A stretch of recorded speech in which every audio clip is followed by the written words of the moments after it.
Hi, mild AC mild winter ரெண்டுக்குமே use பண்ற மாதிரியான ஒரு பிளாங்கெட் தான் 3 லேயர் காட்டன் கம்ஃபர்டர். இது பாத்தீங்கன்னா ரிவர்சபிள், சிங்கிள் அண்ட் டபுள் ரெண்டு சைசஸ்லயுமே அவைலபிளா இருக்கு.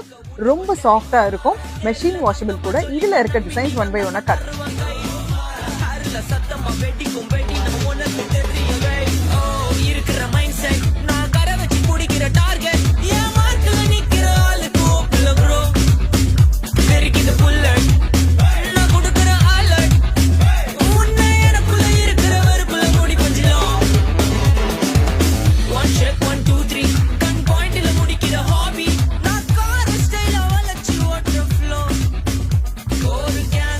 எல்லாமே இப்போ ஸ்டோர்ல அவைலபிளா இருக்கிற கலெக்ஷன். நீங்க டைரக்டா ஸ்டோர்லயும் வந்து பர்ச்சேஸ் பண்ணிக்கலாம், ஆன்லைன்லயும் பர்ச்சேஸ் பண்ணிக்கலாம். ஃபர்தர் டீடைல்ஸ்க்கு கீழே இருக்க வாட்ஸ்அப் நம்பர் பிங்க் பண்ணுங்க, அதுல எல்லா டீடைல்ஸுமே ஷேர் பண்றோம். Thank you so much.